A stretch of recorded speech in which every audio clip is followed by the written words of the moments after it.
Be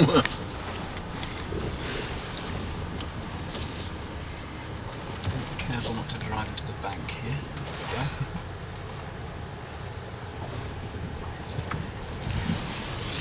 go. Okay, we're going to go downhill now. There's two things that are going to bring me down the hill. One is the hill descent control, and basically that's a braking system that stops the wheels from locking. Now, if we were driving, and this is not slippery, this is concrete, but basically, if I press the brakes now, the thing stops, yippee.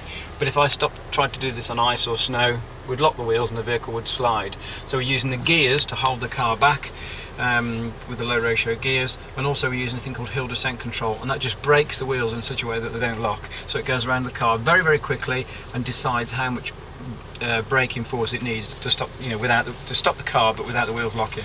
So now I'm going to take my foot off the brake to allow that to work, and down it goes. And that's takes a lot of getting used to. Believe me. Yeah. Okay. More braking. Yeah. Well, it's instinct, isn't it? Well, yeah, if you drive a car, yeah. Yeah. Yeah, absolutely. Yeah.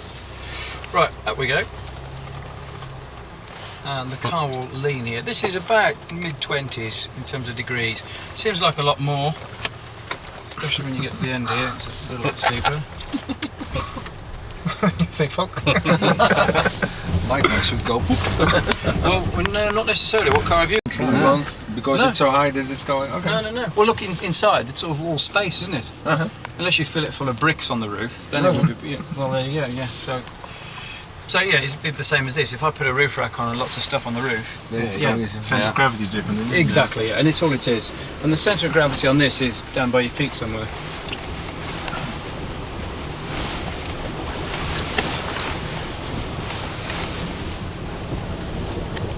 Okay, what's happening? There's the adhesion on the tyres, there's the centre of gravity. If the vehicle started to slip at this angle, that's not so good. Because then it would pick up momentum that way. It would stop all of a sudden on a tree root or a rock, and that would then tip you over. If it slipped fast enough. And you can see the speed of the engine here, it's just over 1000 RPM, and you can hear the engine, it's not really doing a great deal. And again, imagine trying to do this in a manual car. You end up going so fast to stop it stalling, and you're with the steering, and you're all over the place. So there's a lot more control with the automatic. There we go. So the car already coming. Yeah.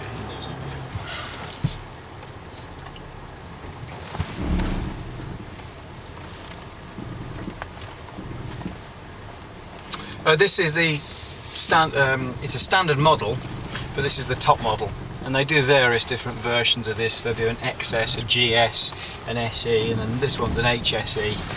So this one is £52,000, but they start at about £30,000. So if you bought the £30,000 version, it would be mechanically the same as this. It would have all the bits and pieces for your off-road, the equipment for off-road, like a lock-in centre differential, like air suspension, like low-range gears, like terrain response, which is the system here I described earlier. But it wouldn't have the fridge, for example, in here. It's very important. Fridge. You wouldn't have armrests, you wouldn't have leather seats, you'd have cloth seats. You wouldn't have the sunroofs. So they're less. The cheaper it is, the less specification on it. But even the point I'm trying to make is even the basic one would drive around here no problem. It's got the same computer, onboard computer then. Yeah, it's all the electronics are the same on here. So if I stop about here and then put full right-hand steering on,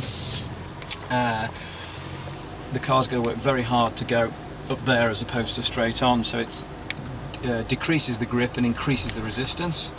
The front right wheel is up in the air now, and that's what you can hear clicking. That's the traction control trying to stop the wheel from spinning. There we go,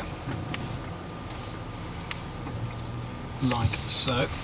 And I should, if I get any good at my job, I should be able to get the car to do. There we go.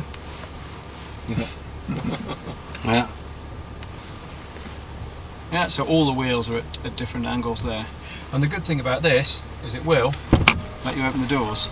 You do this on some, not our cars, you do this on certain other Japanese 4x4s, and they twist, so much you can't open the doors. Yeah.